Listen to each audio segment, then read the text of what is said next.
Sahana Bhavatu Sahano Bhunaktu Sahaviryam Karavavahai Tejasvinavadhitamastu ma Vidvishavahai.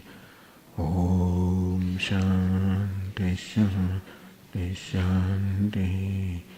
Om Purnamada Purnamidam Purnat Purnamudachyate Purnasya Purnamada Purnameva Vasishyate.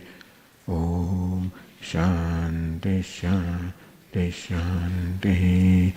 Shruti Smriti Purananam Alayam Karunalayam Namami Bhagavatpadam Shankaram Lokashankaram Shankaram Shankaracharyam Keshavam Badarayanam Sutrabhashya Krutau Vande Bhagavantau Punah Punah. Ishwaro Gururatmeti Murti Bheda Vibhagine Vyomavad Vyapta Dehaya Dakshinamurtaye Namaha.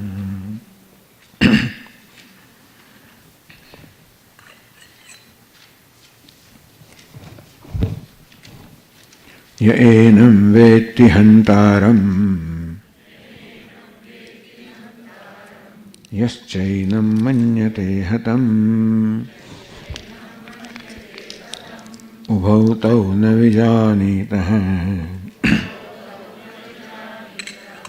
Nayam hanti na hanyate.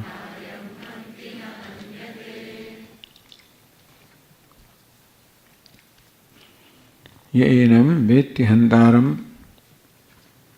One who takes the Atma, the self, as hanta, as a killer or performer of the action of killing, or performer of any action, one looks upon oneself as a karta, as a doer of an action.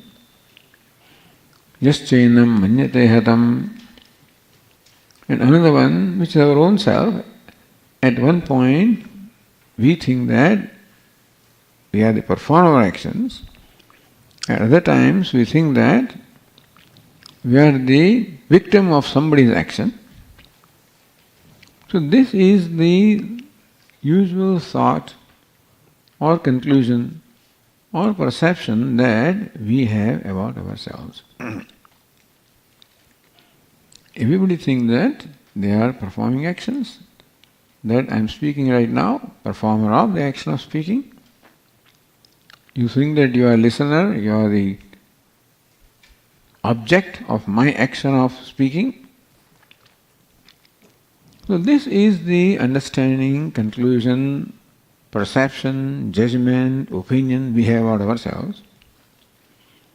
And unfortunately, this opinion or conclusion or perception about ourselves is the cause of all the sadness or unhappiness in our life. There are many conclusions which don't matter. There may be many wrong things we may be thinking, that the sun rises every morning, the sun sets every evening, and so on and so forth. We may be entertaining many thus conclusions which may not be in keeping with the reality, but generally speaking, they do not come in the way of living our life. Doesn't make any difference.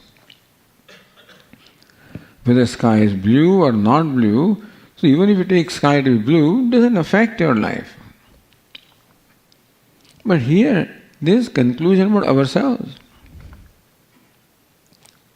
Enam is this one, in this case, the self.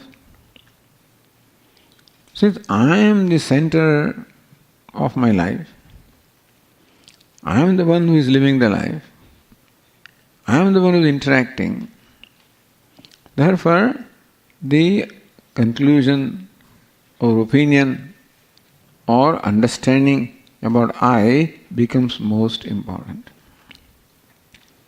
And so Vedanta teaches that the wrong understanding or wrong conclusion about I is the cause of all my problems. And the right understanding, right perception of the I, of the self, is the solution to all my problems in life. We have situations in life. Situation is generally converted into a problem by my mind. Like Arjuna had a situation where he was the warrior. His duty it was to not fight the battle, his duty it was to protect dharma.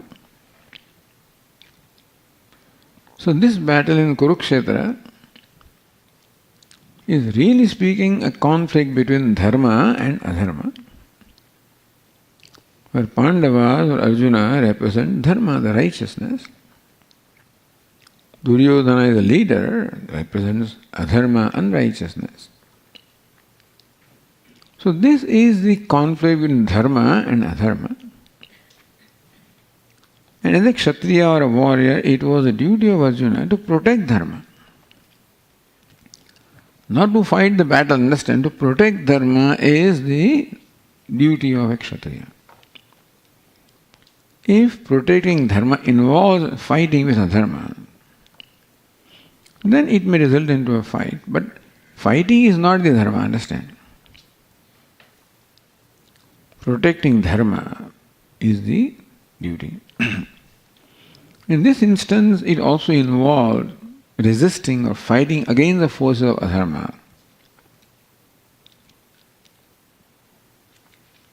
As long as Arjuna looked upon himself as a warrior, whose duty it was to protect dharma, so long everything was all right. As soon as his perception changed that I am Arjuna, I am a nephew, I am a friend, I am a father, I am a disciple, as soon as his perception changed, his mind responded in a different way, and all kinds of series of thoughts came into his mind. Because Arjuna is a human being also, he is also a nephew, he is also an uncle, he is also a friend. But in the battlefield, it is not a friend or an uncle or a nephew that is fighting, it is the protector of dharma that is fighting against the force of adharma. So we discussed this. And so the grief that Arjuna experienced was a result of his perception of himself, not result of a situation. The sadness or grief or unhappiness that Arjuna was experiencing was not because of situation. Because Arjuna had gone through similar situations many times in the past and had not bothered at all, had not caused any grief. It is not situation that causes grief. It is our perception of the situation and our perception of ourselves that can cause grief or happiness. And therefore, Lord Krishna wants to teach Arjuna what is the right perception, what should be the right perception about the self. What is Arjuna's perception? In first line says, Yainam veti hantaram yaschendam manyate hatam. Arjuna's perception of himself is that I am a hanta, I am a killer. And his perception of the people in the opposite army are hata, they are killed. This is the perception that Arjuna is entertaining, and that has caused all the grief. Lord Krishna wants to give him the right perception. Nayam hantina hanyate.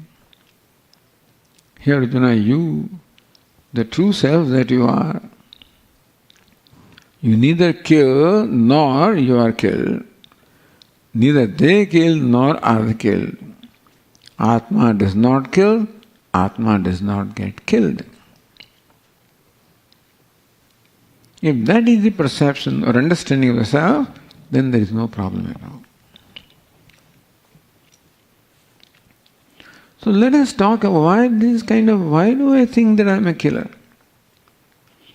Why should we have the wrong perception of ourselves in the first place? Why should I not see myself as I am? If I am Satchidananda Atma, how come I do not see myself as Satchidananda, as happiness, as complete, as full? How come I take myself as a limited being?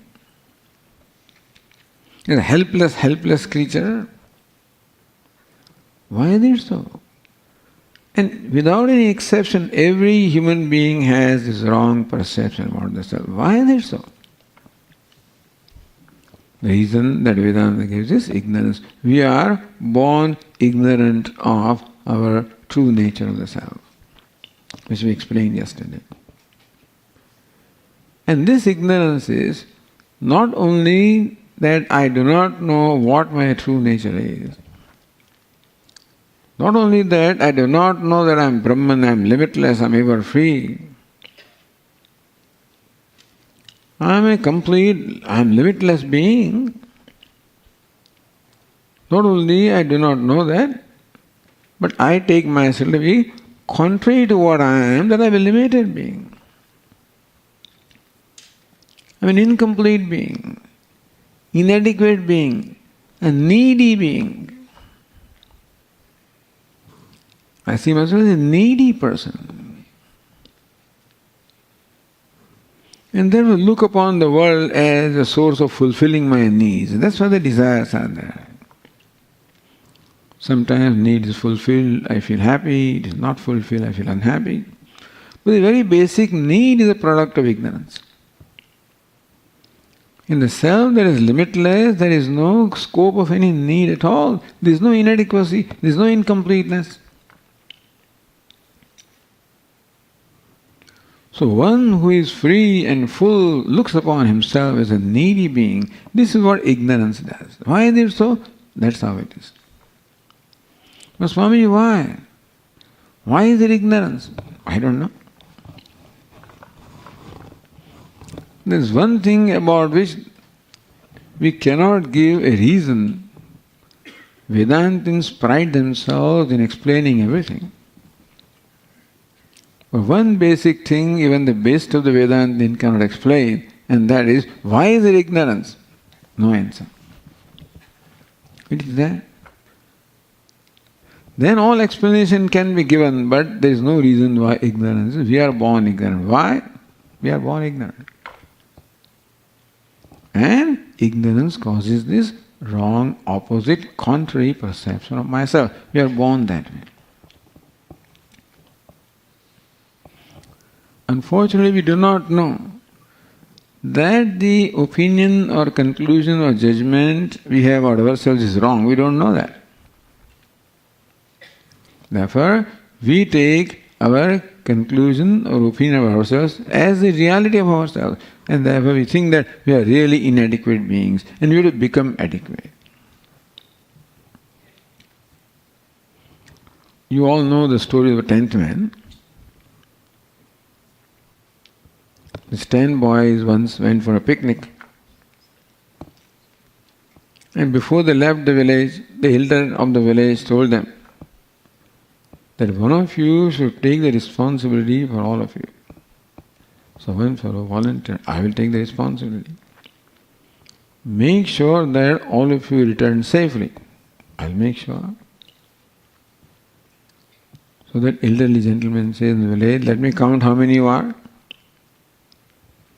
So they were all made to line up, and he counted 1, 2, 3, 4, 5, 6, 7, 8, 9, 10. There are 10 of you. Make sure that all of you return safely. I'll see that. At some point in time in their tour, they came across a river, they crossed the river. When they reached the other bank of the river, then this leader thought that let me verify if all of us have crossed and reached safely before we proceed further. So he just did what the elderly gentleman had done. Counted them. How do we count them? Line them up. So he told his friends, line up in front of me, let me count you. They all lined up and he counted. 1, 2, 3, 4, 5, 6, 7, 8, 9. But last night we were 10. He counted again and again. And he invited his friend, maybe I am making a mistake in counting, you come and count. His friend came, this fellow joined the line and counted again. 1, 2, 3, 4, 5, 6, 7, 8, 9. Each one of them came forward one after the other and the count was 9. The conclusion is the 10th man is lost. So what is the reason of this conclusion? 10th man is lost. Who is the 10th man? The one who is counting the 10th man. And still the conclusion is 10th man is lost. Means who is lost? I am lost. What is this called? This is called ignorance. Ignorance of the true nature of oneself. What is the true nature? I am the 10th man. What is ignorance? I do not know that I am the 10th man. I do not know that I am the one whom I am searching for. And this ignorance is the wrong conclusion about oneself. The 10th man is lost. I am not the 10th man. Maybe I am the 9th man. Cause this search for the 10th man. How long should they search when they will find 10th man? How long should the search go on before they can find the 10th man? How long?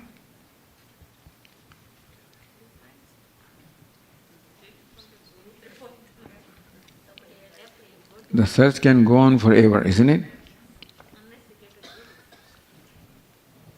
Unless you get guru. Yeah, anyway.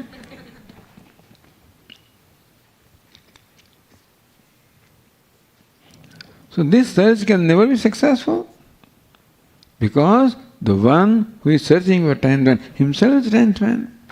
So this very search comes from the wrong conclusion about oneself, isn't it? Similarly in our life also, search for happiness, search for security, search for success.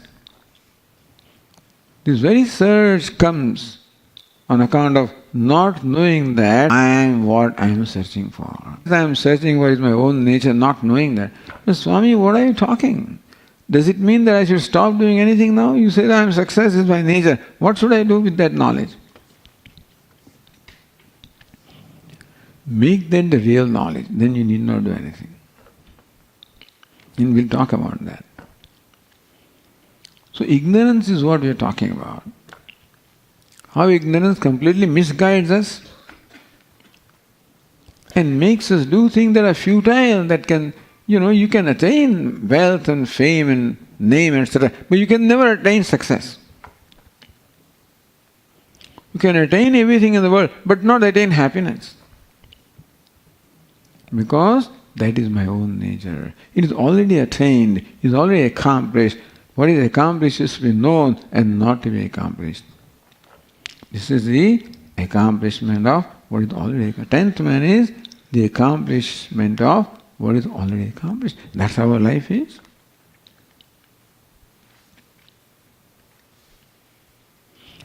Then Swami, why do I feel like this? If limitlessness is my nature, why do I feel limited? So that also Vedanta explains.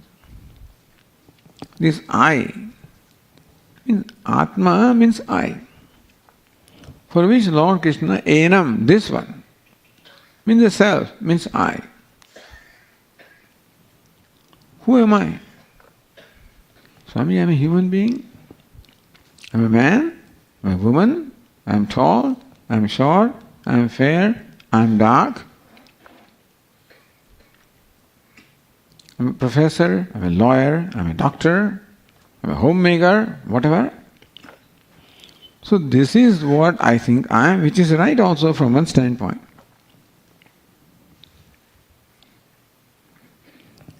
But is that the true nature of myself?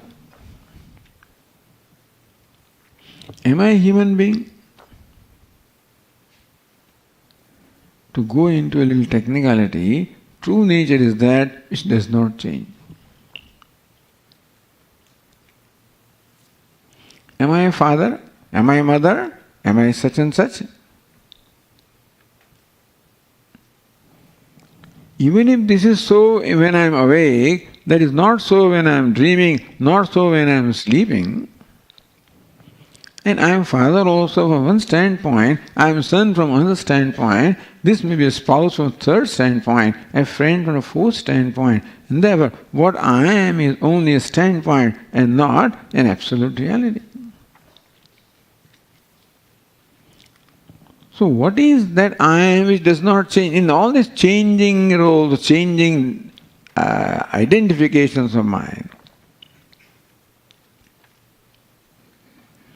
every time you ask me, so who are you? I have a different reply. If you ask me right now, who are you? I am a speaker. Little later when I sit down, I may become a listener. Go to dining hall, I may become an eater. Then I become a speaker, talker, sleeper. Who am I? In all this changing identification, what is my true nature? True nature cannot change. So this is a crystal which is colorless. This crystal, however, may appear to possess this orange color, or may appear to have this green color, or a blue color.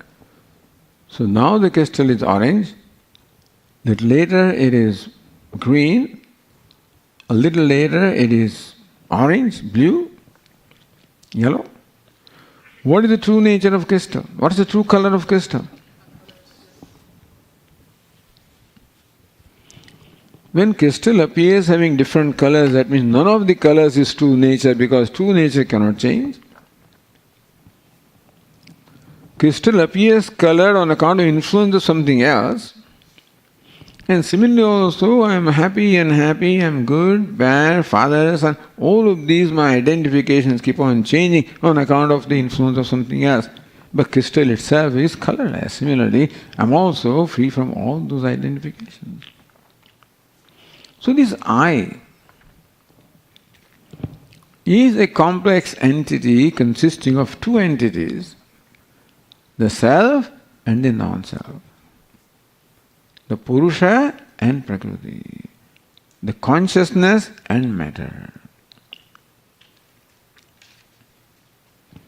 So when I use the word I include both these things, the consciousness which is the true nature of myself, and this body-mind sense complex which is also included in I, like a crystal, when you say yellow crystal, the crystal, the colorless, plus yellow color is included, so also in my identity of these two are included.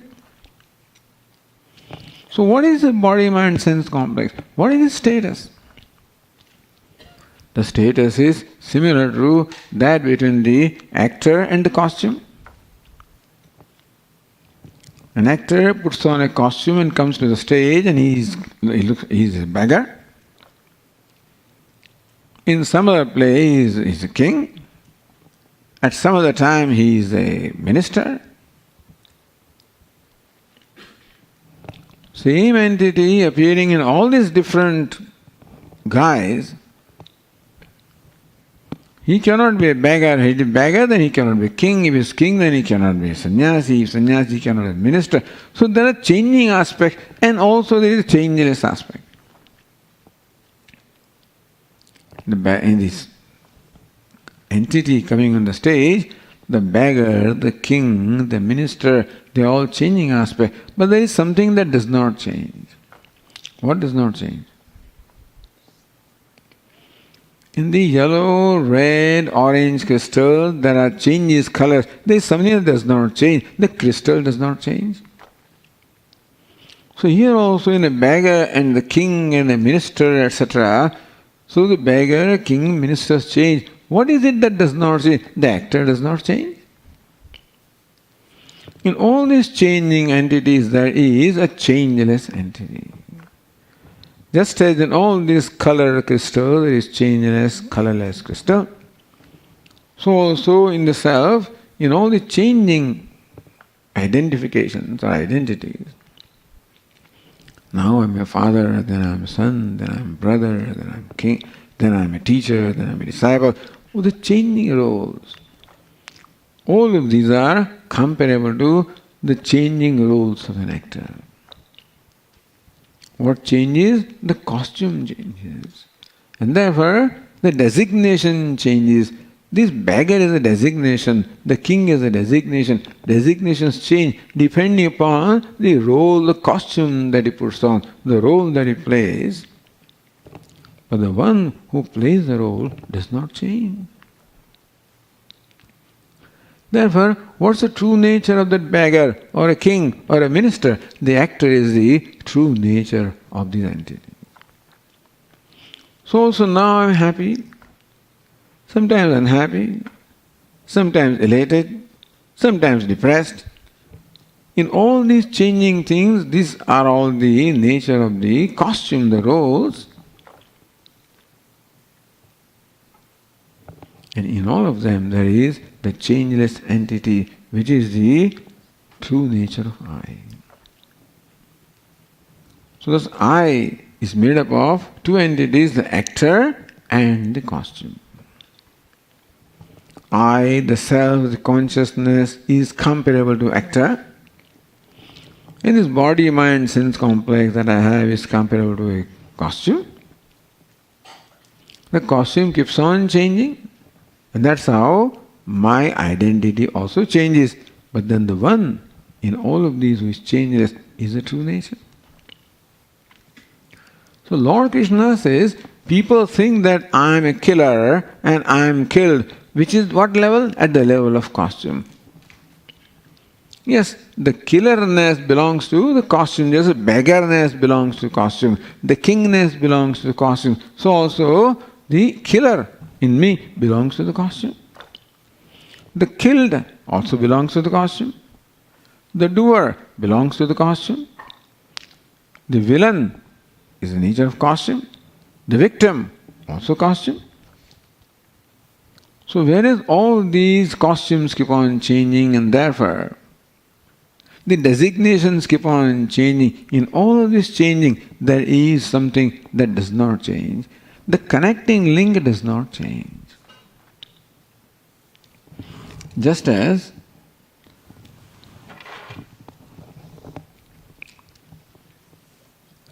in this mala, there are these changing entities, all the beads, they change one after the other.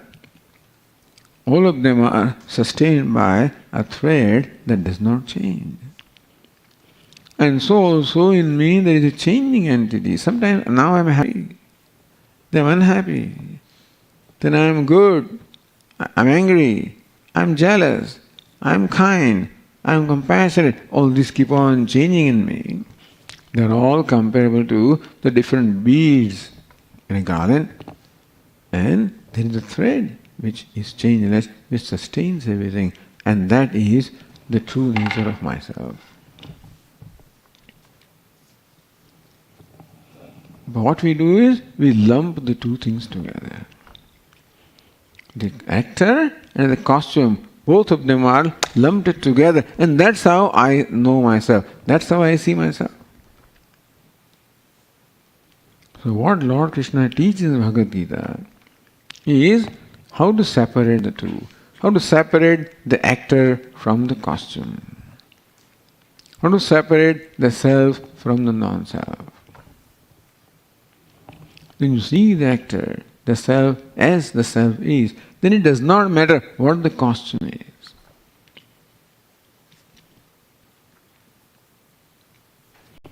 So Lord Krishna teaches And death is in the context of the teaching of Bhagavad Gita.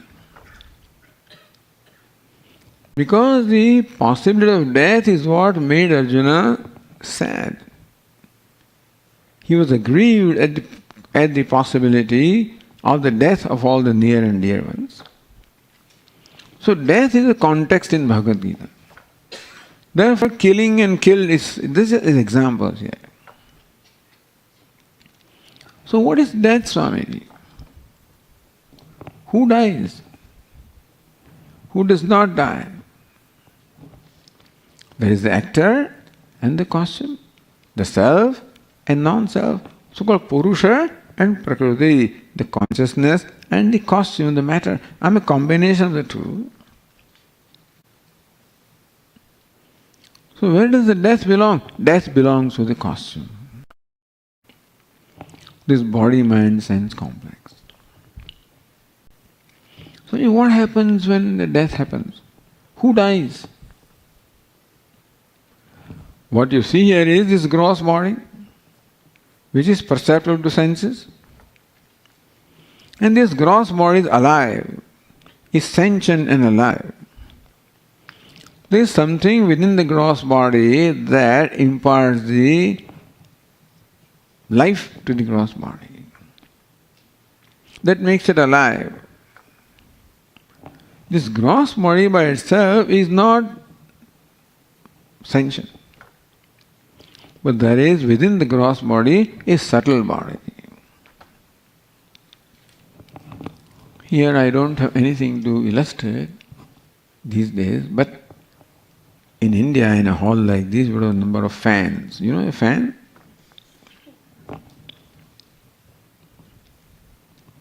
A fan has this outer casing having blades,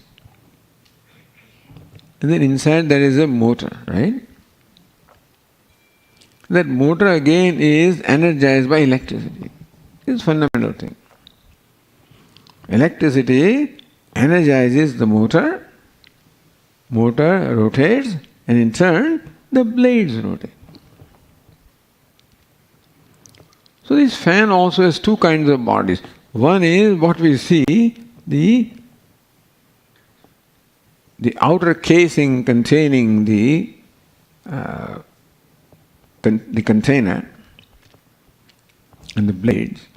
And then there is an inner body also, which is this motor, electric motor.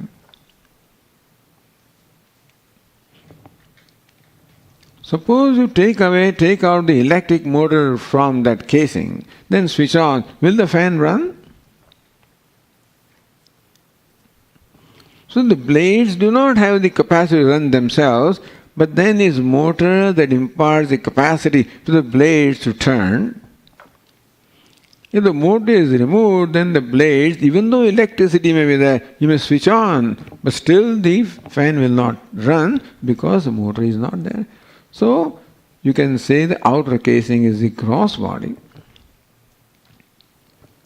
And what imparts the speed or the movement to this blade is that motor. You can call it subtle body. What is gross? Something that is perceptible. What is subtle? Which is there but we cannot perceive. So here also what you perceive is this body. It is called the gross body. But then Vedanta explains that within this gross body there is a subtle body. Why subtle? Because we can't perceive that with our senses. So mind, sense organs, all of this make up the subtle body. So what makes this body sentient? What makes it alive? It is the subtle body that imparts the liveliness to this gross body. This is where we differ from the doctors, Because medical science doesn't accept no such subtle body. This is the body. It is conscious by itself. They don't even accept the Atma or self. For them, this is the self. And it is the nature of body to be alive, and then something happens, and then some brain, heart, something happens and becomes dead. But Vedanta explains it differently. When this body is alive, there is something else that provides the life to this body. It is what we call the subtle body, which is different from the gross body. So what is death? Death is when the subtle body departs from this gross body. Now there is nothing to provide gross body the sentiency, therefore the gross body becomes lifeless. It is lifeless by nature. It exhibited life because of the presence of subtle body. When subtle body departs, this body becomes lifeless, which is what we call death.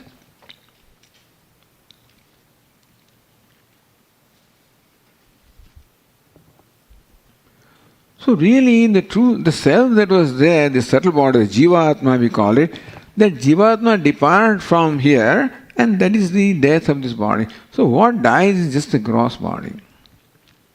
Jivatma does not die. His journey continues. Now, Swami, why should death take place? It is called prarabdha or the destiny that decides how long this subtle body, the Jivatma will occupy this gross body. When the agenda is over, then it departs. But Swamiji, we find many young people also passing away, but that is their agenda. Maybe Jivatma has come with certain agenda, agenda is over, then it departs. All this sounds very cruel, and but this is simply the explanation of the birth and death that Vedanta provides. As long as the prarabdha is there, so long this body is alive. But Swamiji, that death happened due to an accident, death happened due to some cause. Some cause has to be there for the death to happen. The number of causes for that separation of subtle body from gross body, number of causes can bring it about the death. But they are all instrumental. But what is the cause, the reason for the death is called prarabdha or the destiny. As long as prarabdha is there, destiny is there, so long the Jivatma, the subtle body, remains in this body. When it is over, his agenda is over, he departs. The cause may be anything. It may be an illness, it may be anything.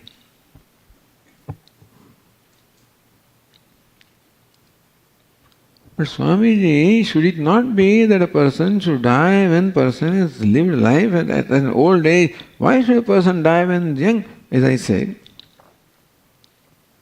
that agenda is decided by the Jiva himself. He comes, meaning that each one of us comes with the prarabdha. We are alive as long as prarabdha is over, then we depart.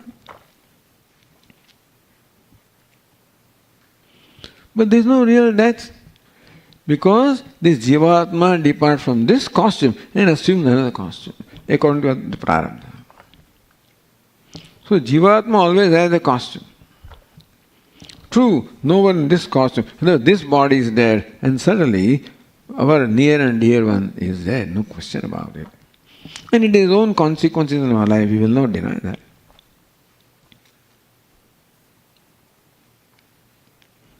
If we understand this phenomenon called death, then we realize that there is no real death in as much as the one who is alive here continues to remain alive and according to the destiny will assume another body. That does not mean that what we call the death has not happened, but this is the explanation of the phenomenon called death. And we'll talk about that. The impact that death has on our life is an important impact, we'll talk about that. Particularly with all this kind of COVID and things like that going on, and everybody has experienced something or the other, the death of some near and dear one, or some friend or relative or whatever. And certainly death causes sadness in our life because there is a separation. Now we are deprived of the live presence of that, our our near or dear one or a friend or relative.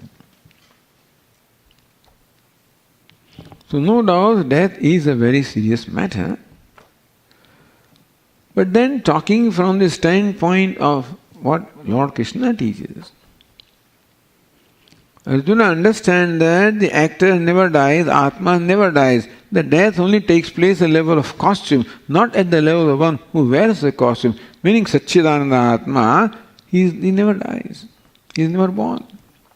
Na jayate mriyate va kadachit. The self is never born, nor does it die.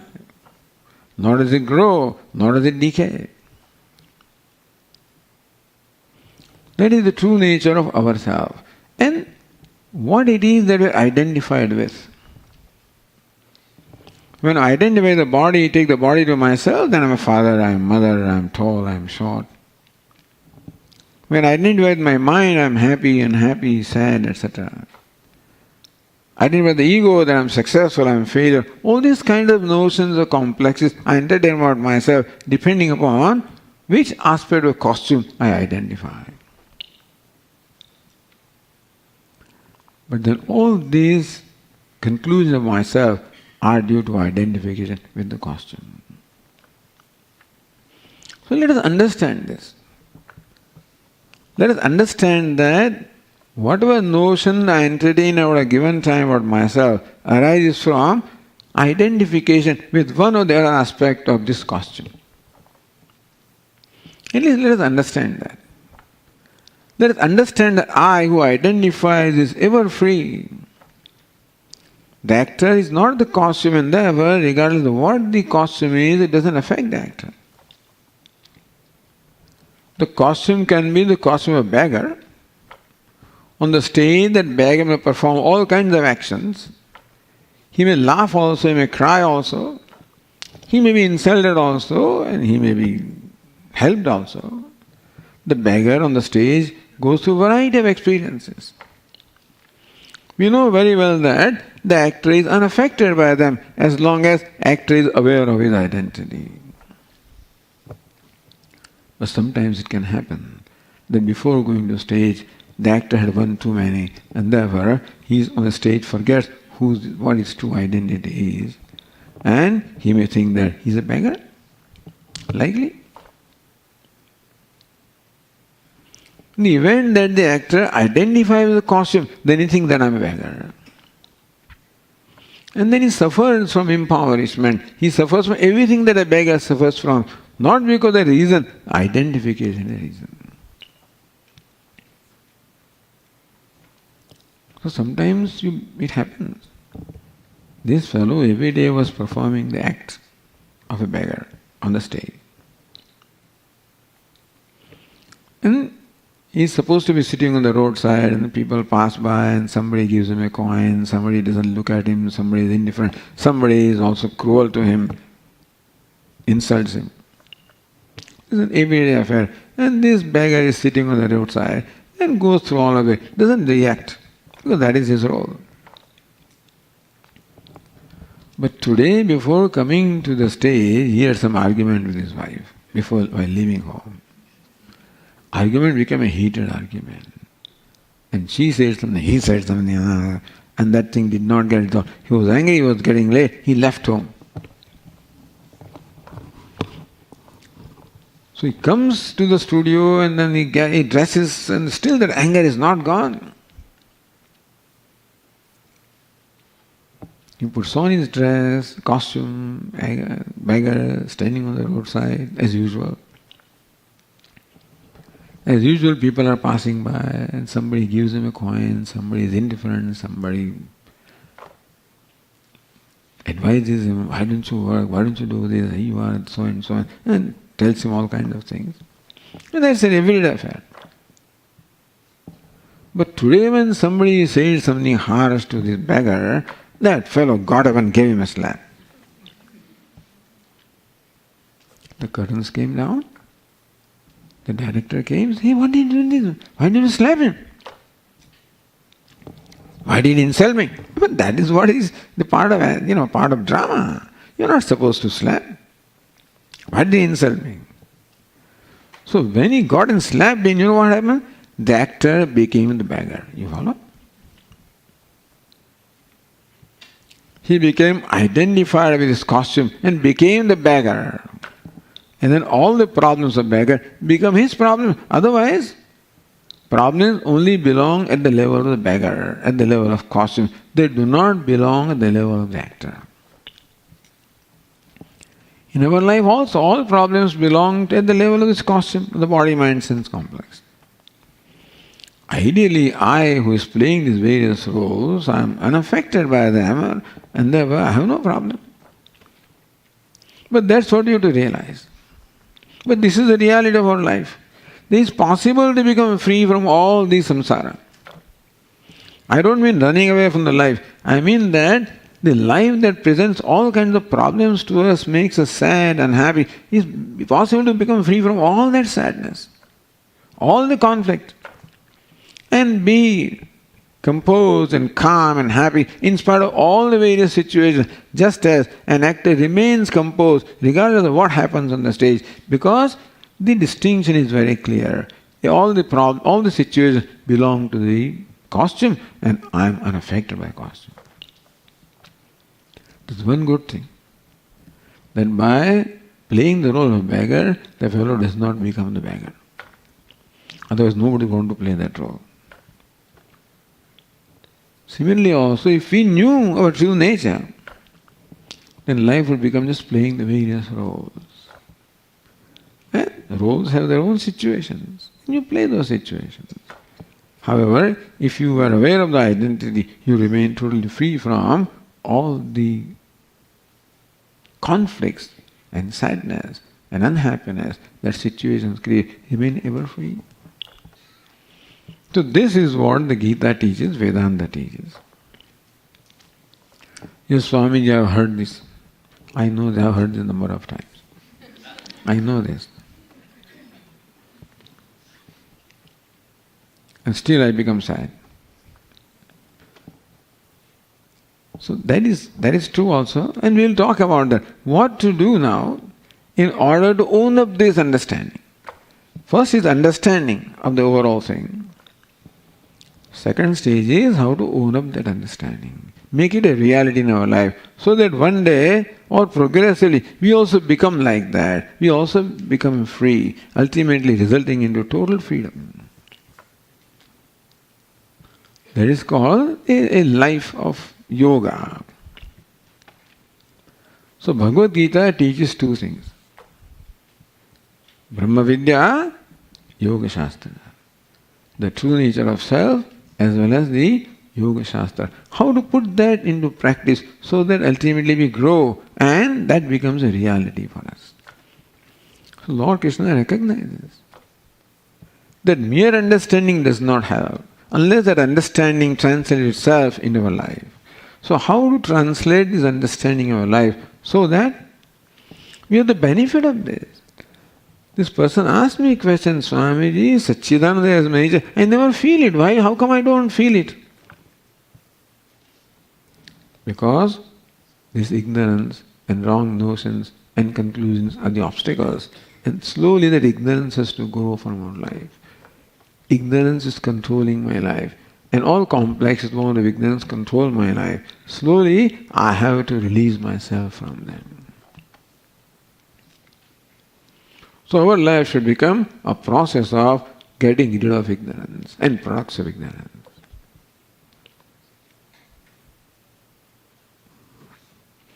So who is this Hanta? Who is this killer? Hataha, who is the one that is killed? Killer also is the role that is played by the actor. Being killed also is a role played by the actor. Just on a stage. On a stage also in a play there can be this situation where the two armies are fighting with each other and one releases the arrow, other fellow is stuck by the arrow. One kills, other one is killed. This can happen on a stage. But we know that on the stage, the one who kills also is an actor with a certain role of a killer. So killer is a role and not the nature of the person. Killed also is a role and not the nature of the person. Right now I am speaking. Speaker is a role, not the nature of the self. You are listening. Listener is a role, not the nature of the self. I am an eater, drinker, walker, talker, hearer, seer. All of these various functions are performed one after the other. That a walker, talker, speaker, hearer are called functional names. The names that I get on account of functions that I perform. So mother also is functional name. Father also is a functional name. Husband also is a functional name. Wife also is a functional name. All the functional names we gain on account of performing various functions. Which is all right. Which is what we need for our life and vyavahara. But when functional name is thought to be the real name, then that is where the problem comes. When actor thinks that he is a real beggar, that is when the problem comes. As long as actor remembers that beggar is my role, that I am insulted, the beggar is insulted, that insult does not touch me, then he doesn't feel insulted. He may be a businessman performing, in a play, and he may be a loser perhaps, an unsuccessful, a failure. He knows that this fail also belongs to the costume, to the role. As long as the distinction is clear, the role and the actor, as long as the distinction is clear, then you are free. Regardless of what the situation is at the level of the role. That is what Lord Krishna wants us to own up. And that's what Lord Krishna wants Arjuna to own up. And begins with this. The hanta, the killer, understand Arjuna, is not your nature, it is the role that you perform. Hata, the killed, Arjuna, that is not the nature of the person who you think is killed, that is also the nature of the role, at the level of the costume. Killing also takes place at the level of costume.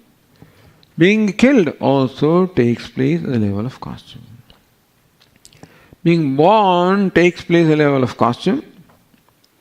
Even dying also takes place at the level of costume. Whatever is done is all taking place at the level of costume. I am the actor playing all those various roles. And the actor is always unaffected by, untouched by, untainted by the role, the costume. But then the actor, as though becomes tainted when he identifies with the costume and thinks that I am the father, I am the mother, I am husband, I am wife, I am killer, I am killed. When he thinks that way, then all the problems or situations of the role become his problems. That as our problems are right now.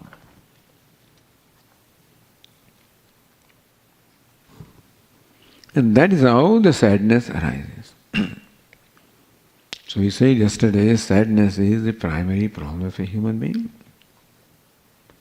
The reason is ignorance, not that there is real reason for sadness. At least it is very consoling to know that. Even hearing this, remove sadness. It is very consoling to know that sadness need not be there in our life. Regardless of whatever situations are, it is possible that there is no sadness in my life if I had the right knowledge or understanding of my true nature. There are all unhappiness, sadness, frustration, all of them come in our life on account of that wrong understanding of myself, on account of identification with the costume, with the role. This identity will not go away right away. But at least it is very consoling to know. Let us have an understanding of the scheme of things first. Swamiji, what to do in practical life? Once understanding comes, then we will know how to live life.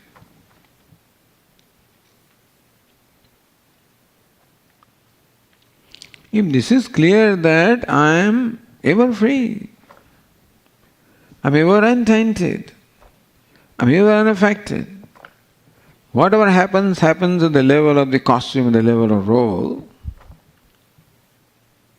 And the roles keep on changing because the costume's nature keeps on changing, and I remain changeless in all the changing roles.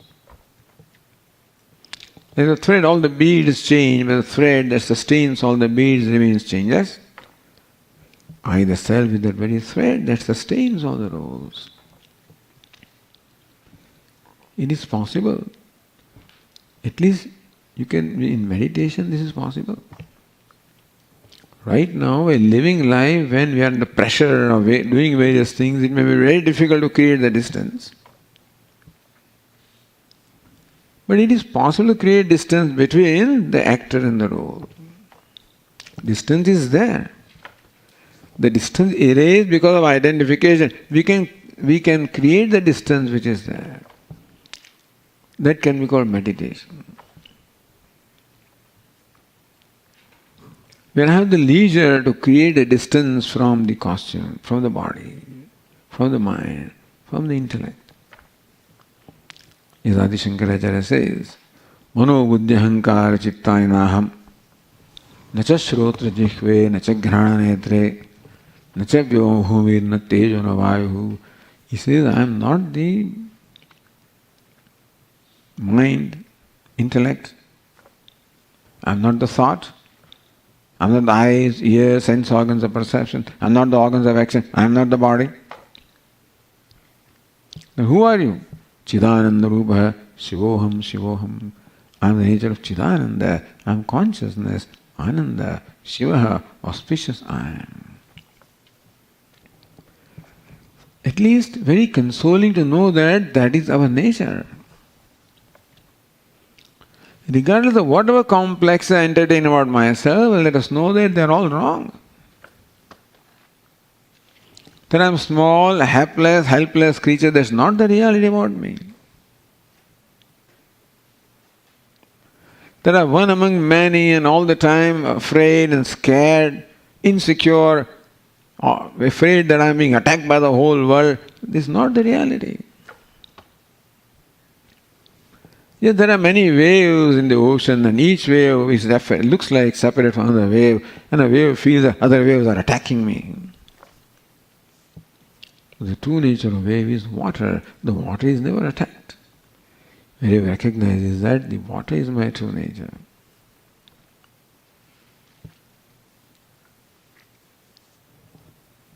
So this is what Vedanta teaches, how to own up the freedom which is our nature. We don't have to become free. We have to own up the freedom which is our nature.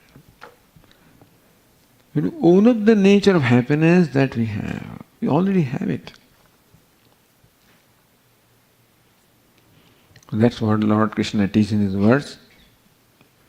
Uhauto anuvijam. Both of them do not know. One who thinks that I am a doer of an action doesn't know. One who thinks that I am the object of somebody's action also does not know. Because the self or Atma does not perform action, doesn't become an object of somebody's action. Like the actor. While begging, he does not beg. You follow? He is begging, still does not beg. Is it not so?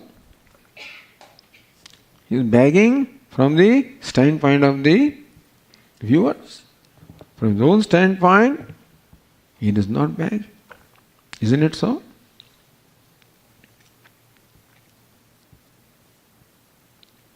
However, if he identifies the costume, he thinks that I am begging. Then all the problems of beggar become his problem.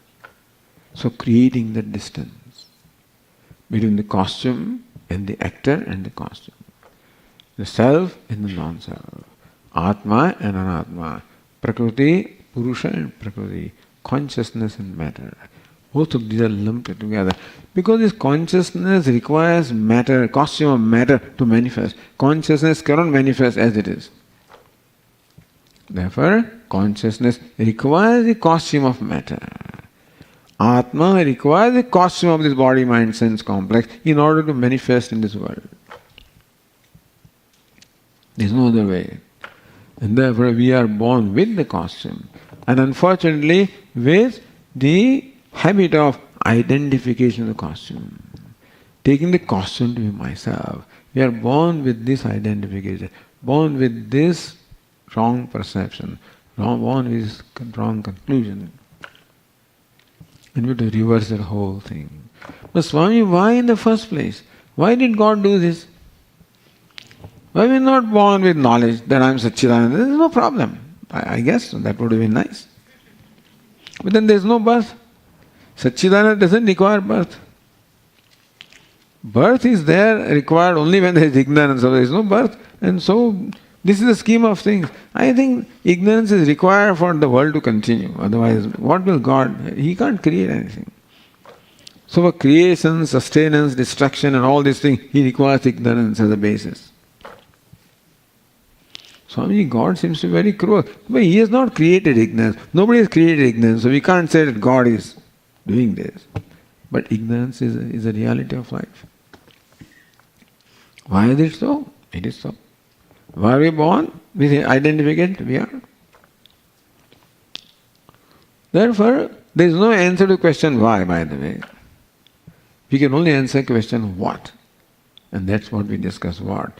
So then, we have an understanding of how to then own up our true nature, how to extricate ourselves from this influence of all the effects of ignorance.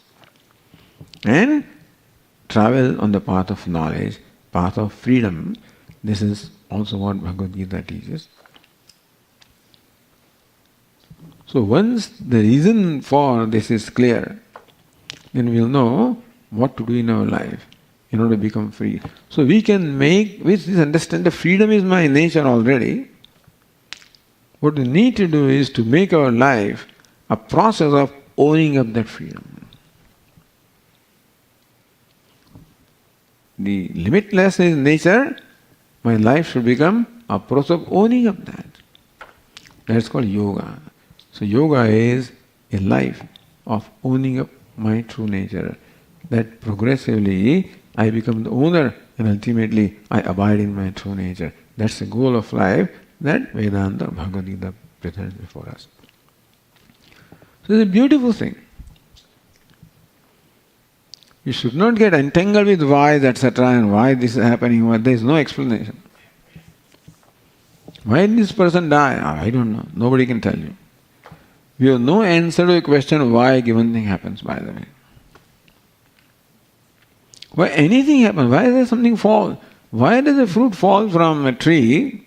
You may have explanation up to a certain point, Beyond that, we have no answer. This happens. Because countless factors are involved in making any phenomenon happen. Countless factors. Even this simple act of this communication that's taking place, that this class is conducted, that I am talking to you, and then you are there listening to me. If you think of what is all involved to make this phenomenon possible, you will find that countless factors are involved to make this possible. The whole world is involved. You think that you came on your own, but then that thought came to you. Why did that thought come? Oh, my father, then why was it like that? And thus we keep on asking questions, you find that countless things are involved. And therefore, to answer a question why is just not possible. It requires you to be omniscient, all-knowing to answer why a given thing happens. Therefore, in all humility, you have to accept that something has happened. We'll continue to talk about that. We'll take a break for half an hour and come back here. Om Purnamada Purnamidam Purnat Purnamudachyate Purnasya Purnamadaya Purnameva Vasishyate Om Shanti Shanti Shanti Hari Om Shri Gurubhyo Namaha Hari Om.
Om Sahana Bhavatu Sahanau Bhunaktu Sahaviryam Karavavahe Tejasvinavadhitamastu ma vidvishavahe. Om Shanti Shanti Shanti. Om Purnamadav Purnamidam Purnat Purnamudachyate Purnasya Purnamadaya Purnamevavasishyate. Om Shanti Shanti Shanti. Shruti Smriti Purananam Alayam Karunalayam Namami Bhagavad Padam Shankaram Lokashankaram Shankaram Shankaracharyam Keshavam Badarayanam Sutra Bhashya Krutau Vande Bhagavantau Punah Punah. Ishwaro Gururatmeti Murti Veda Vibhagine Vyomavad Vyapta Dehaya Dakshinamurtaye Namaha.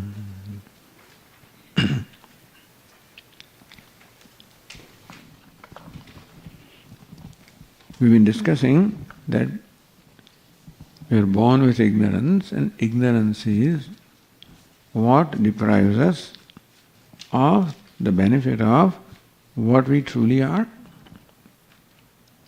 What we truly are limitless, but the ignorance creates a contrary notion and deprives us of the benefit of my true nature of limitlessness, of freedom. And that is why freedom is very, very dear to me. We love freedom. Why is it so? Because freedom is our nature. We love happiness because happiness is our nature. So love for the self is natural. And therefore we are born with love for something inherently. Love for freedom, love for happiness, love for existence. We love to be. If we analyze the various desires that we have in our life, we can divide these desires in three categories. One is desire to be, even wants to be. The natural love for being, natural love for existence, therefore natural love for life. Right now, I think that I am if I am alive. This is my equation right now. The body is, therefore I am. This is the equation I have. And therefore, the existence of body becomes very important to me. Really, my existence is important. I love to be because being is my nature. But since I identify with the body, I think that I am the body. Therefore, the love for existence results into love for existence of the body. Therefore, I want to be, which I translate as I want to live. Although it is not the body that imparts existence to me. Existence is my nature. I impart existence to the body. But right now, the equation is the body is, therefore I am. And therefore, existence of the body, perpetuation of body becomes very important to me. And therefore, this whole class of desires, which are for being alive and to live as long as I can. I love life, though I hate death. So love for life is natural, and hatred for death or dislike for death is natural. So my attempt is always to postpone death, avoid death. One more day I want to live. You may argue with the Swamiji, if love for life is natural, then why do some people want to commit suicide? They don't seem to want to live. No. Not only do I want to live, but I want to live happily. So we should also qualify this. I want to live all right, but want to live happily. Because just as there is love for life or being, there is also love for happiness. So, I dislike unhappiness. I dislike anything that causes unhappiness. Therefore, not only do I want to live, but want to live happily. If it so happens that my living is automatically associated with pain or unhappiness, then to avoid unhappiness, sometimes I want to avoid this body. Not that a person who wants to commit suicide does not love life.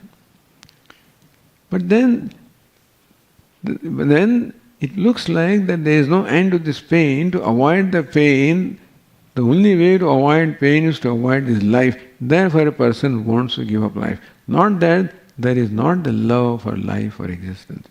Even a person who wants to commit suicide also loves to be. But does not know, he has no hope of remaining alive without pain or without unhappiness. Therefore to avoid pain or avoid unhappiness, he thinks the only way to do that is by giving up the life. That is why this suicide comes. Not suicide does not mean that person does not love to be. I want to be and I want to live happily. So love for happiness is another thing. So if somebody asks me, Swamiji, how much happiness do you want? This much happiness? This much happiness? That much? That much? I would say all the happiness, boundless happiness is what I want. Swami, how long do you want to be happy? For a few minutes a day? Or 1 hour a day? Few hours a day? He says, no, 24/7. I want to be happy all the time. Somebody, Swami, you'll be happy as long as you're in this hall. When you walk out, you'll be miserable. No, I want to be happy everywhere. I want boundless happiness at all the times, at all the places. This is what each one of us wants this. Not only I want happiness, all the time. It should exist. It should not be conditioned by time or place. All right, Swamiji will give you an injection. That you will be happy all right. But you will be like sleeping. Says, no, not only do I want to be happy, but I want to be consciously happy, understand? If I am happy in coma, I don't know. And they say that in deep sleep we are very happy. They say that. But, that is not enough for me. I want to be aware. I want to enjoy, awarefully I want to enjoy happiness. So happiness I want at all times, all places and all conditions. That means called limitless or boundless. And I want to be consciously happy. Consciousness also I want. Boundlessness also I want. happiness I want, which is my nature. So all our desires are basically driven by this desire. There is one class of desires which are motivated by perpetuating this body or avoiding death as much as possible. That is how the whole healthcare industry and everybody, they survive only because of this desire. I love to live. One more thing I should add is that I should be conscious. I should be knowingly happy. So knowledge also I love. Ignorance I do not like. Love for knowledge and hatred or dislike for ignorance. And therefore everybody wants to know everything. That's all the news, all the industries, then all the media, they survive because they want to feed upon our curiosity. Because I want to know. What I want to know, I do not know, but I want to know.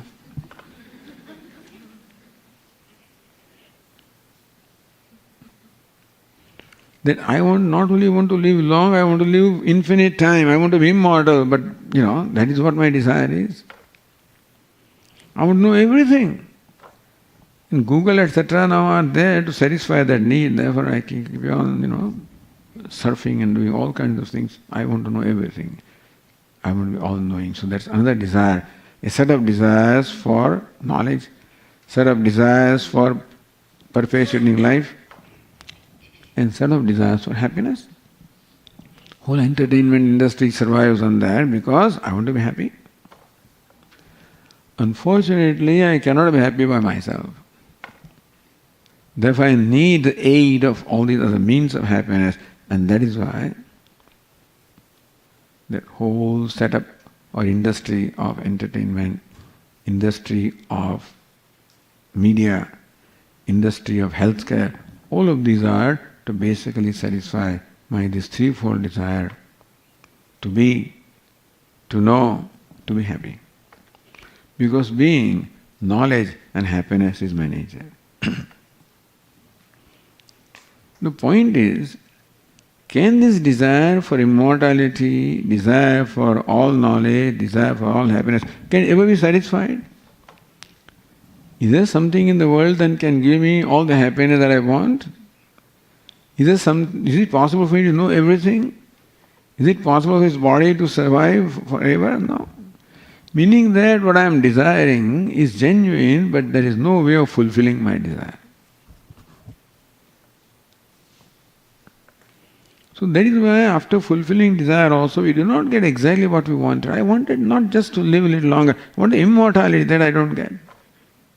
I did not want just some knowledge, I want to know everything, that does not happen. I just don't want a little happiness, I want all the happiness, that does not happen. Meaning that the way we are pursuing to fulfill our desires is like the 10th man searching for the 10th man. So our life is basically driven by these desires. Unfortunately, a given desire can be fulfilled, but the desire behind the desire to have all the knowledge, the desire behind the desire to live forever, immortality, the desire behind the desire to have all the happiness, that can never be satisfied. So in spite of satisfying so many desires, in spite of so much accomplishment in our life, there is not a sustained sense of success or satisfaction. I get satisfied for a while, again dissatisfaction comes back. And what happens? That sometimes the desires are more than what I deserve. The general rule is that deserve before you desire. But my desires then slowly keep on growing. More desires are fulfilled, more desires come. A time comes when I cannot fulfill desires by legitimate means, then I am pressurized to also adopt illegitimate means. So on the path of dharma or legitimate means, if I cannot fulfill desire, adharma also comes in my life. So that is how adharma or evil also finds place in my life. So this is our life right now. Then what is the answer? Answer is that, really speaking, a desire has no legitimacy in my life. Because I already am what I am desiring. Immortality is what I desire, I am already immortal. Existence is my nature. Knowledge is my desire, only of the nature of knowledge. Satyam jnanam anantam, jnana swarupa, of the nature of jnanam, knowledge I am, therefore I don't need knowledge. Happiness is already by nature, therefore is not to be acquired. So what I am trying to acquire, I already am. Like the 10th man, and therefore the life which is based on, which is motivated, driven by desire, can never be a successful life, can never give me a sustained sense of satisfaction. I can never feel happy or successful in the way I am living life right now. So what do we do, Swamiji? Should we give up desire? You cannot give up desire. Desire simply happens. It's not that I create desire. As long as there is inadequacy in me, dissatisfaction in me, desire will come. So we cannot avoid desire. We cannot give up desire. Then what do we do, Swamiji? How can we get out of this? So Vedanta teaches that, look, you are desiring something that you already are. And therefore examine every desire. Oh, my mind, I want a new home, which is fine. For what? I want this, I want that. What do you want through fulfilling a given desire? Basically, there are some needs in our life, and I think it's quite alright that to fulfill our basic needs, the desire is satisfied.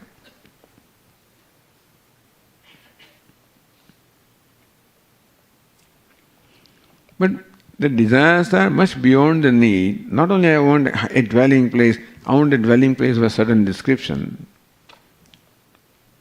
It is not only to fulfill the need for dwelling, it is to fulfill the need of something else, maybe my ego, etc. And so many of these desires really have no basis at all. Therefore, a life dedicated to fulfilling desires is a life that is destined to fail because desires cannot be fulfilled. A given desire can be fulfilled. But the desire behind the desires cannot fulfill. Therefore, after fulfilling a given desire, I find that still I don't exactly have what I wanted. I wanted a new car, which I got. After a while again I get used to that, then I ask another question, now what next? A house I get, then next question, what next? I get used to any given thing and then ultimately my mind says, what next? Because what mind wants is not just a car.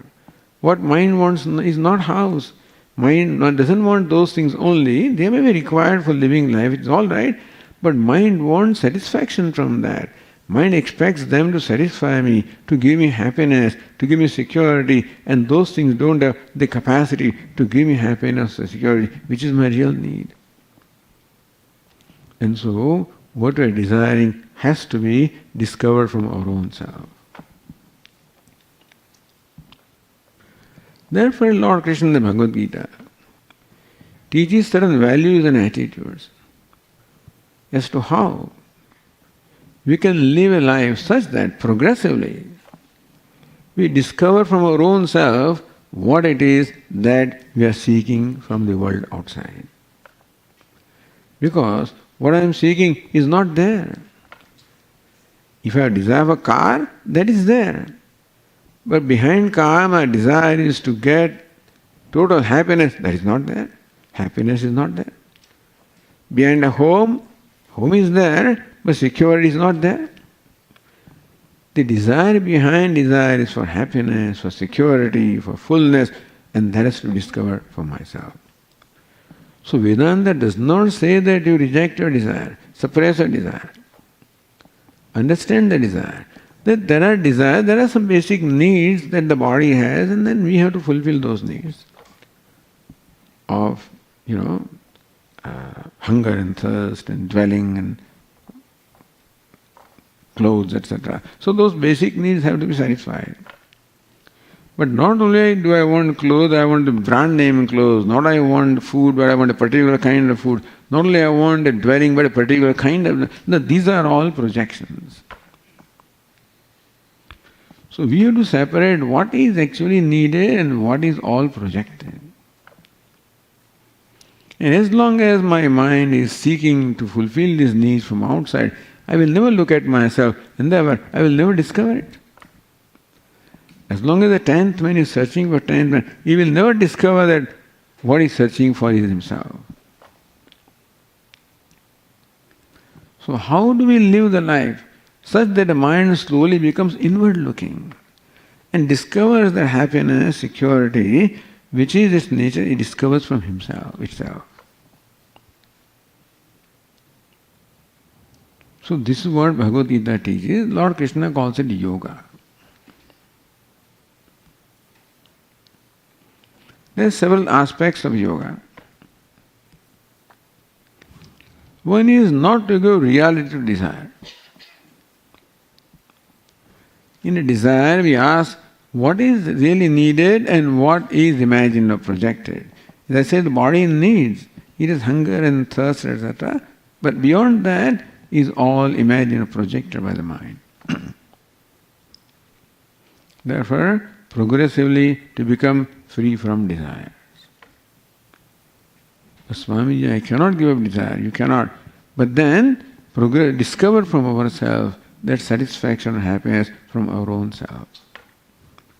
So Lord Krishna teaches how to live life. That is called karma yoga, a way of living life. This teaching that we discussed, that vision that we discussed, how to implement that in our life. How to align our life in keeping with the realities of ourselves and realities of the world. The reality of myself is that I am already what I want to be.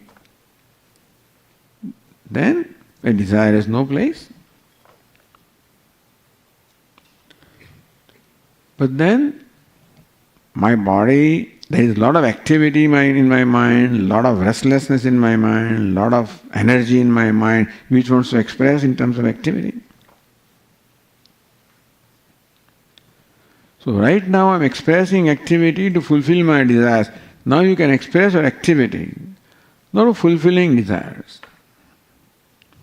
Then for what? Fulfilling my desire is called being a consumer.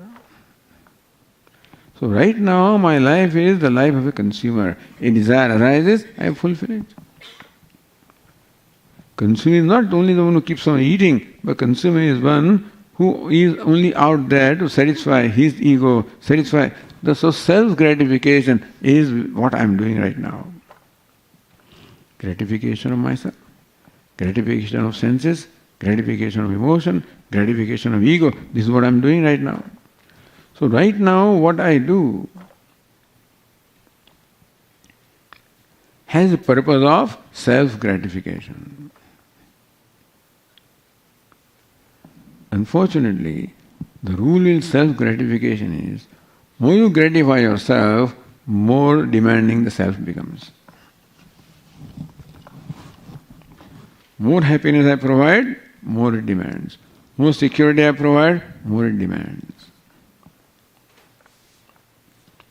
Therefore, this life based on self-gratification is called a life of consumption. Self-gratification. There is a desire for sense gratification, so sense pleasure, I satisfy that. Desire for emotional pleasure, I satisfy that. For intellectual pleasure, I satisfy that. For ego, I satisfy that. What does the ego want? Ego wants name, fame, power, wealth. What does the intellect want? It wants to know new things, it wants to travel, wants to see the new things and satisfy its curiosities. What do the emotions want? Emotions want people that it likes and wants their company. What do senses want? They want pleasurable objects. Eyes want their pleasurable objects. Ears want their pleasurable object. Palate wants its pleasurable objects. So want at all these different levels, and I keep on satisfying them. And for the more I satisfy them, like pouring butter into the fire, the fire of desire becomes stronger and stronger. A consumer will always remain a consumer. Therefore, turn around. Not self-gratification. Not self-centered life, Lord Krishna says. Make your life other-centered. From being a consumer, as Puja Swami would say, transform yourself into being a contributor. Swami, what do I contribute? I don't have money to contribute. What can I contribute? We always have lots of things. There are 3 T's they talk about, isn't it? T, of course, is treasure. T also is talent. T is time. So I may not have treasure. I may have time. I may have talent. Whatever it is that I have, I can either use it for self-gratification, which I am doing right now, or I can use whatever resources I have from myself as a contribution to the society, to the world, to Ishwara. Basically, Bhagavad Gita would say, perform actions is an offering to Ishwara. So, Swami, who is God? Who is Ishwara? All Vedantic students know, Ishwara is, as our Swami would put it, is the maker as well as material. Ishwara is the maker, the creator of the universe. And material of the universe, meaning that Ishvara himself is manifest as a universe. So offering my action to Ishvara would mean offering my action for the pleasure of whoever is in front of me in the universe.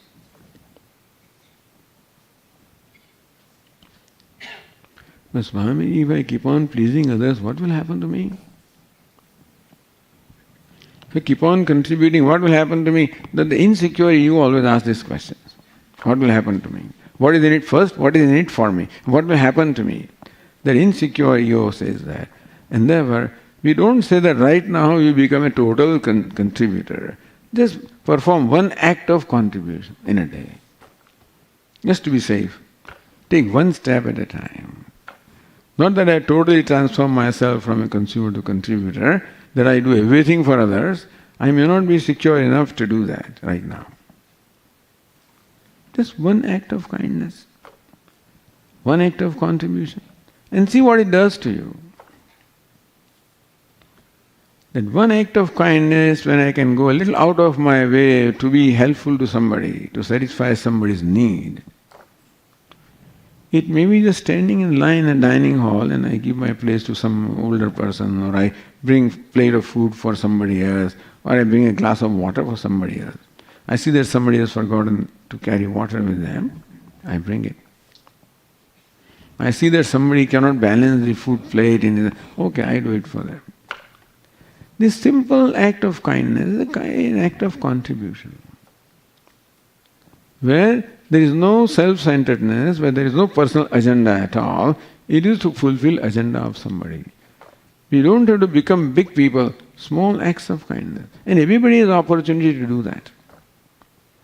Almost every situation provides us an opportunity to perform a simple or a single act of kindness. So let us cultivate as much kindness as we can. I'm not secure enough yet right now to do everything for others because I feel very insecure. What will happen to me? And I'm not suggesting that you do it right away.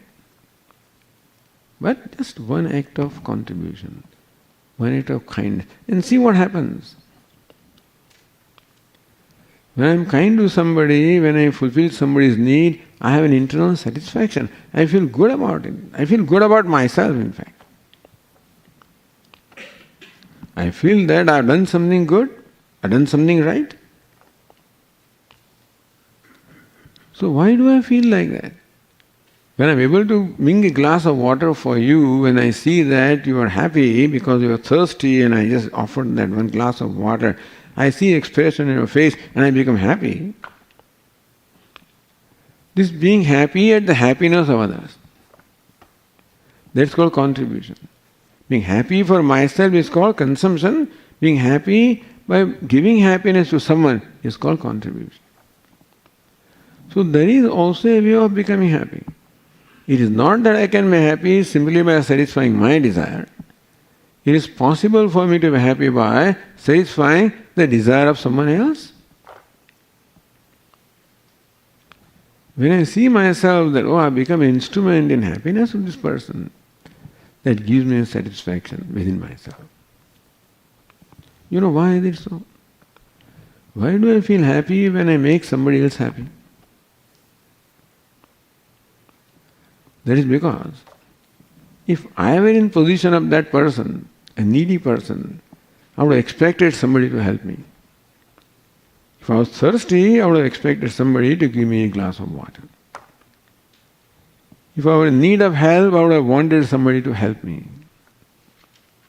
So therefore, when I respond in that manner, helping somebody, then I know that this is the right thing to do, because if I was in that position, this is what I would have expected.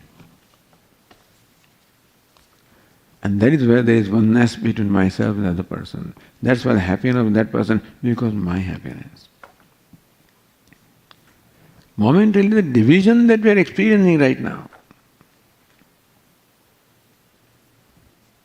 Vedanta teaches that all this duality that we see, the divisions that we see, is not real.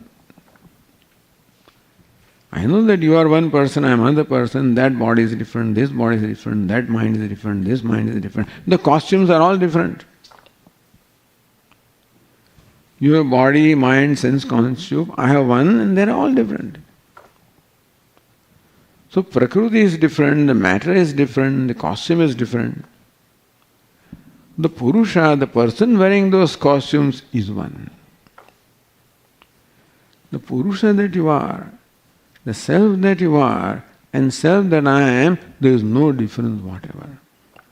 All the differences are at the level of costume. Your body is different from my body.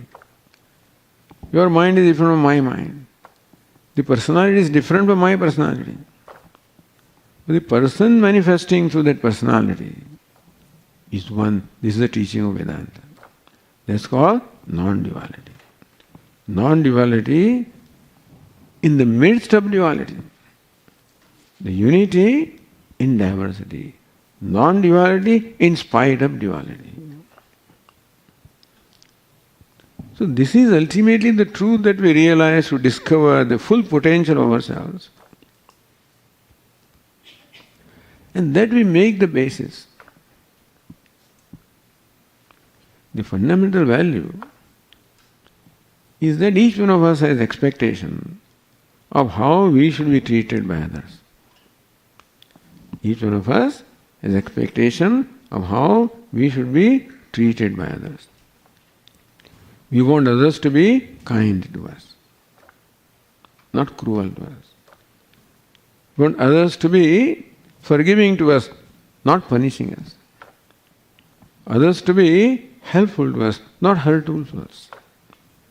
We want others to respect us and not insult us. Each one of us has the same desire, same expectation from others. That shows there is something common between us. Even though our personalities are so different, still what we desire is the same. And that's the reason why. Why is it so? Because what you are is what I am. And that's the reason why the expectation is the same. And that is why when I fulfill someone's expectation, in reality I fulfill my own expectation. You follow? When I'm able to reach out to you, can contribute to your happiness in whichever way I can. I automatically feel happy because the self that you are is the self that I am. So that is the way to ultimately discover that existing oneness. Right now there is so much duality and division because I am my body.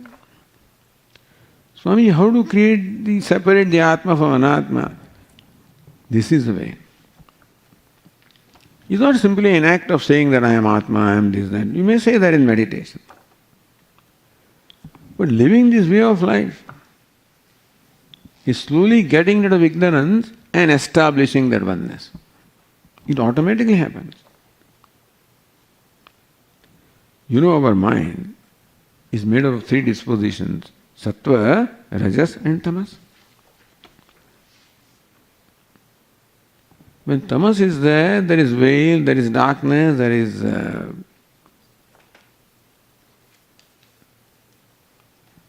no feeling, no initiative, no connection. When rajas is there, there is a lot of activity, a lot of restlessness. Then also there is some connection, but very much disturbed connection. When I am with you, what kind of connection do I have? If my mind is full of tamas, no connection with you at all. If my mind is rajas, then there is a disturbed connection, a self-centered connection. Mind is sattvic, there is connection with you. And therefore, the process is to slowly transform the mind from tamas to rajas, rajas to sattva. As the mind becomes sattvic, automatically the distance happens.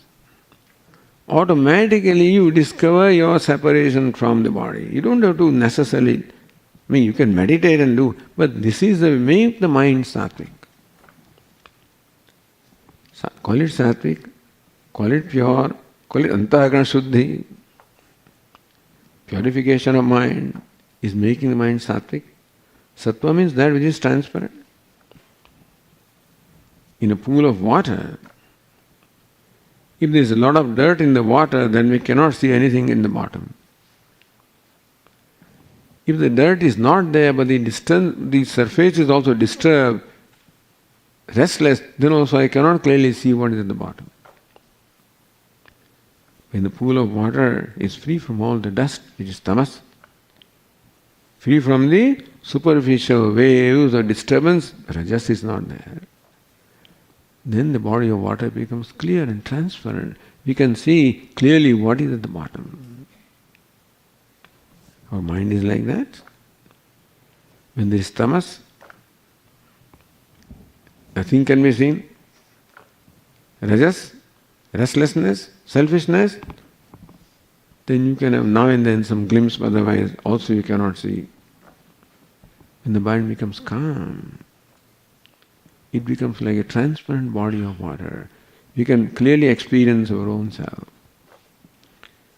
Swami, if I am Satchidananda, how come I don't feel it? Because of rajas, tamas prevents me from feeling that. So ignorance manifests as rajas and tamas, called raga dveshas. These raga dveshas, likes and dislikes, attachments and aversions, deprive me of experiencing my own self, feeling my own self.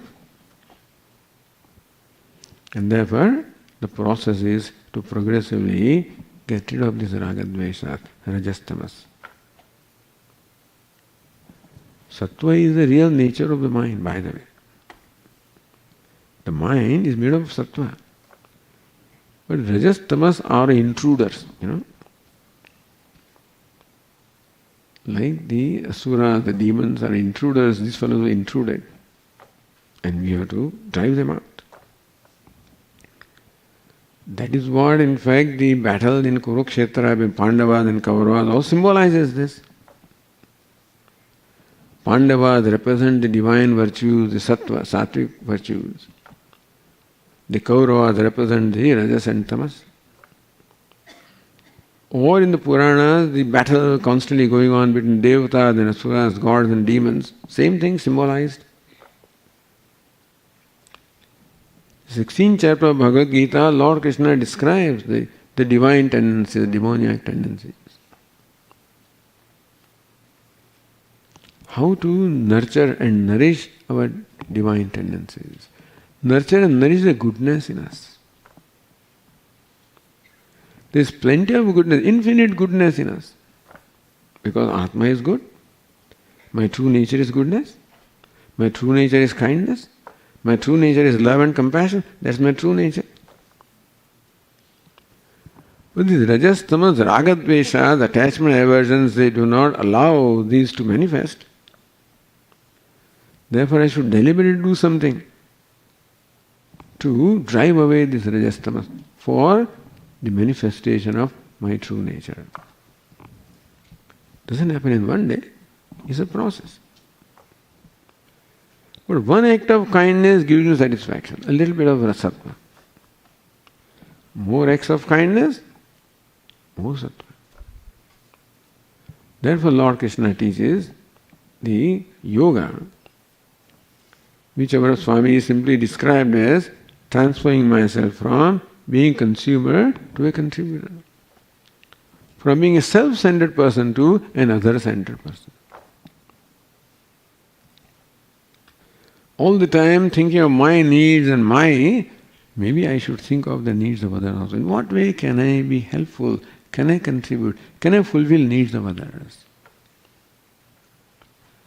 The happiness that one gains by making other one happy is a lasting happiness. Happiness that one gains by self-gratification is a temporary happiness, fleeting happiness. Binding happiness and freeing happiness. Lord Krishna describes in the 18th chapter Sattvic happiness, Rajas happiness, Tamas happiness. Sattvic happiness is the happiness manifesting in my own mind, my own self. So, Lord Krishna teaches a way of life. Our life means activities called karma. Any activity is called karma. I am performing karma right now, and you are also performing karma of listening. So every moment you keep on doing something or the other. And every karma can be turned into an opportunity to contribute. Every situation can be turned into an opportunity to contribute, to show my kindness, to show my concern for others, to show my sensitivity to others. Right now I am so much concerned about my own things that I have no time at all. Nobody has a place in my life. At the most, I and mine, that's all. Nobody else has a place. To expand the circle of concern, that slowly. This is what Bhagavad Gita teaches. Lord Krishna teaches what is called yajna. Yajna means a sacrificial ceremony where something is offered in the fire. But any spirit of offering also is called yajna. In the Vedas, the word yajna meant basically this ritual where something is offered in the fire to the devatas. Lord Krishna made that definition of yajna much wider. Said even the spirit of offering is called yajna. And therefore, every karma, every action can become yajna when that action is performed with the spirit of offering. Offer whatever you have, but something we have in plenty. The kindness we have in plenty. Love we have in plenty. Compassion we have in plenty. No, I don't feel love, Swamiji. Then fake it till you make it. I don't feel kind. Act as though you are kind. What will you do if you have felt real kindness? What would you do? Do that. But that is, Swami, just a show. Make a show. This is fake it till you make it. That word fake people do not like. So that is cheating. Pretend. Pretend that you are pretend that I am a kind person. What will I do? Then do that. Pretend that I am a compassionate person. What will I do? Do that. That is the way to invoke that kindness which is inherently there, which is not right now evident to me. Therefore, I invoke that by performing an appropriate action. Thus, every karma can become a means of invoking my true nature. Invoking the goodness in me, invoking the kindness in me, invoking, my true nature. Very practical approach. The teaching that was given in this verse, that I am not a killer, I am not killed, I am immortal. I am not bound by time, I am not bound by place, I am not bound by any conditions, I am boundless, I am limitless. And limitless means freedom, limitless means happiness. That's what this verse tells us. How to get the benefit of my limitlessness. Right now I don't have the benefit. Upanishad gives an example that here is a farmer and he's tilling his land in his farm. Underneath there is a big treasure. He doesn't know.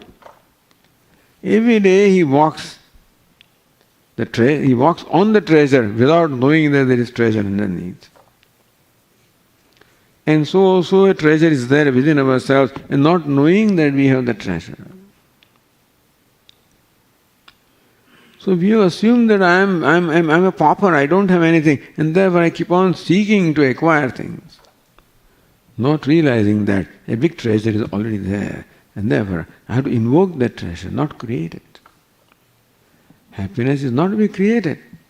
Happiness has to be just invoked.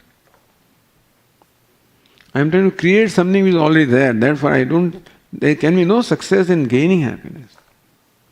I am trying to create something which is already there. No.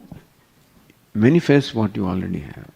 So life should become a process of not creating happiness, but bringing to manifestation the happiness which is already there.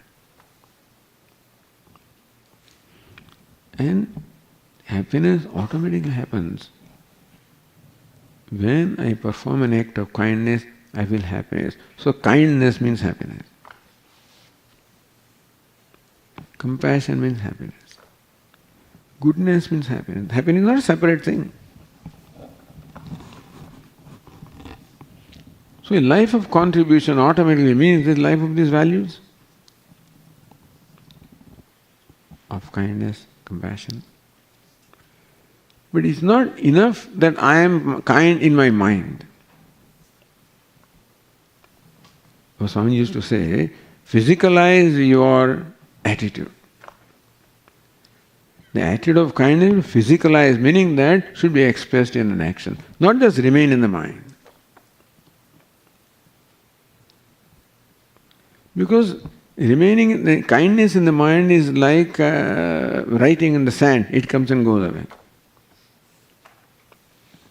If you were to make it like writing in the stone, then express that in action. So what is karma yoga is nothing but bringing to manifestation what is inherently my nature, and karma or action becomes an occasion to do that. And as Bhagavad Gita says, Nahi kachit kshanapi jadu tishtati karma krut. Nobody can stay even for a moment without doing something because my mind keeps on, prompting me to do something. So karma happens. The restless in my mind makes me do karma. So make that karma an occasion of invoking myself. And you experience happiness right away. You don't have to wait. The moment I am kind, I am happy. The moment I am helpful, I am happy. That means the result is immediate. It's not something that you have to wait for future. And then I'm encouraged. That's good. Swamiji, I perform an act of kindness, I felt good, then I'm motivated to perform 2 acts of kindness. You feel twice good, more and more. And that's how the life slowly gets transformed. From a consumer to a contributor. I look the same, I do the same things. Not that a contributor does something different. What changes is the attitude, that's all. Because we may not have the freedom to do things, different things, because my life is already defined. I am placed in a given situation, at given time, given place. I am required to do certain things, which I may have to do. I may not have a choice in what to do. That may be already chosen for me. But then where is free will, Swami? They talk about free will. I don't have freedom. I have to do this thing because I am housewife, I am husband, I am wife, I am son, I am daughter, I am employer, I am employed. I have to do things. I don't have freedom. Yes, we may not have freedom in choosing what to do. There is also freedom in choosing the attitude with which to do. That's where the free will is utilized, in choosing the right attitude. And every action gives me an opportunity to invoke that attitude.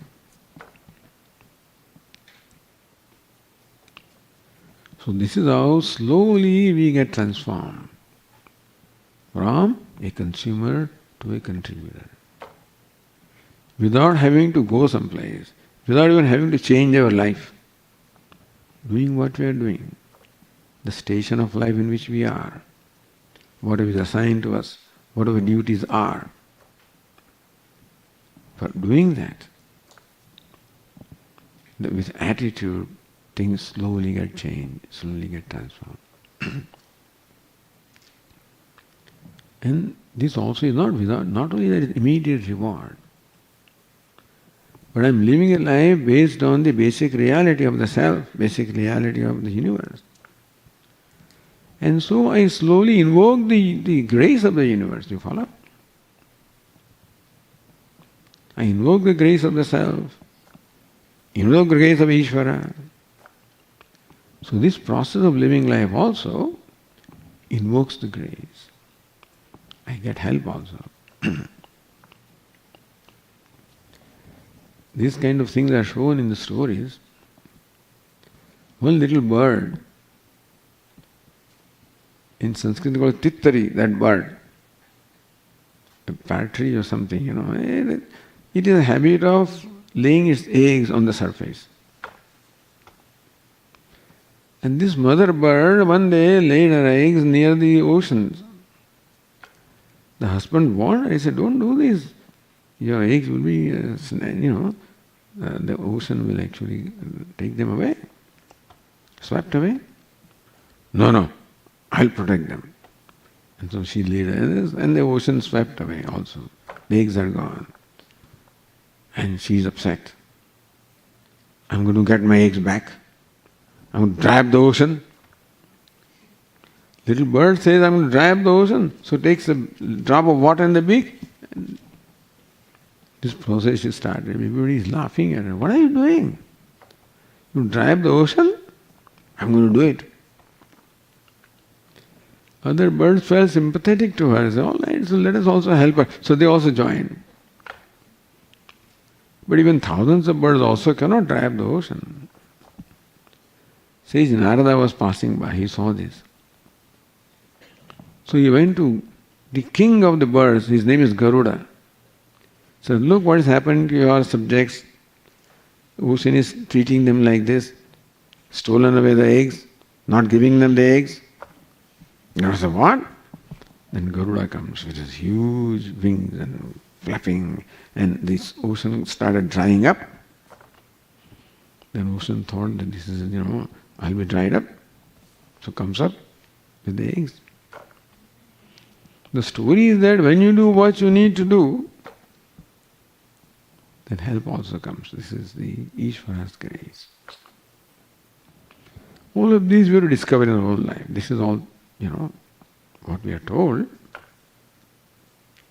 All of these has to be discovered in our own life. And that is the real Purusha, that's the real effort that we have to make.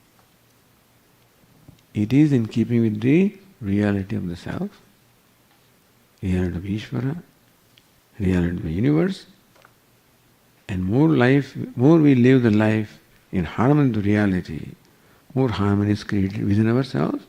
Harmony means happiness. So how to be happy? Very practical application of this teaching is how to be happy. It teaches us how to be happy, enables us to discover happiness from where it is. So, Swami, how long should I do?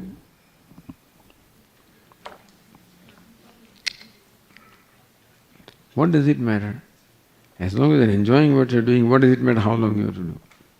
Before starting is this question, how long shall I have to do?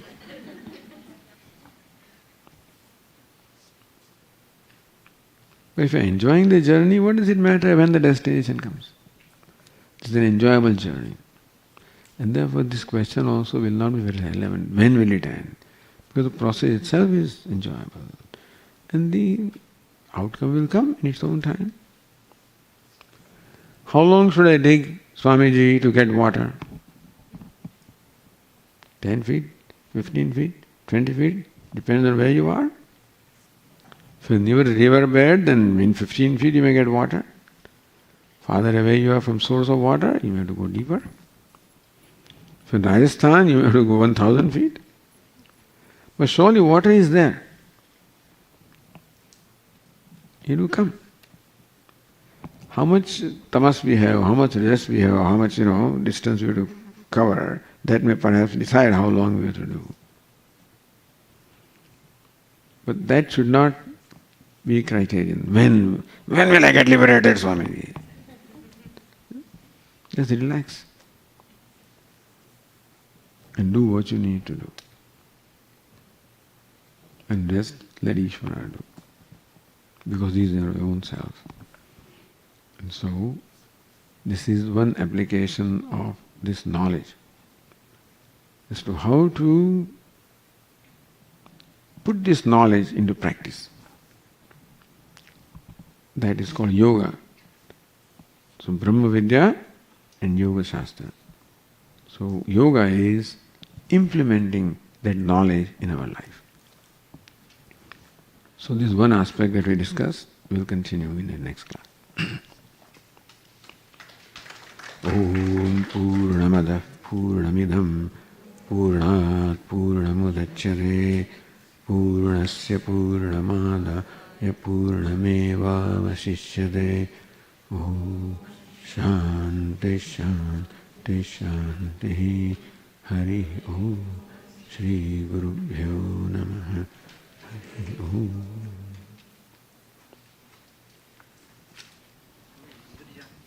अभी मंदिर में जाना है ना. There is arati in the temple, so those who wish to join the arati, you are welcome to come. After arati there will be lunch. Swami, you will go to. I'll go. So Chitraji, please inform our Suryaji that Swamiji is coming there for arati in few minutes. So just to give you some update on our programs, Swamiji will be conducting Viditatmananda 2-week Bhashyam course on Brihadaranyaka Upanishad, starting from July 7th through 21st. After that, we have 3 family camps along with Swami Muktatmananda ji. Then the big event is Gurukulam's 35th anniversary. After that, we have Patan 1 retreat. So these are few retreats Swamiji is going to conduct. And apart from that, weekend classes will be continued by Swamiji. So, if you are all interested, please enroll for these camps. Thank you. So now the next program would be, if you can go with Swamiji for Arati, come back here for lunch. And I'm just letting you know today is the menu so that you can organize your food, what you want to take. So it begins with pulao. Then puri, then dhokla, then halwa, And there are so many other things are there. So you plan your things and make sure that you are fresh at 5 o'clock class, okay? Thank you.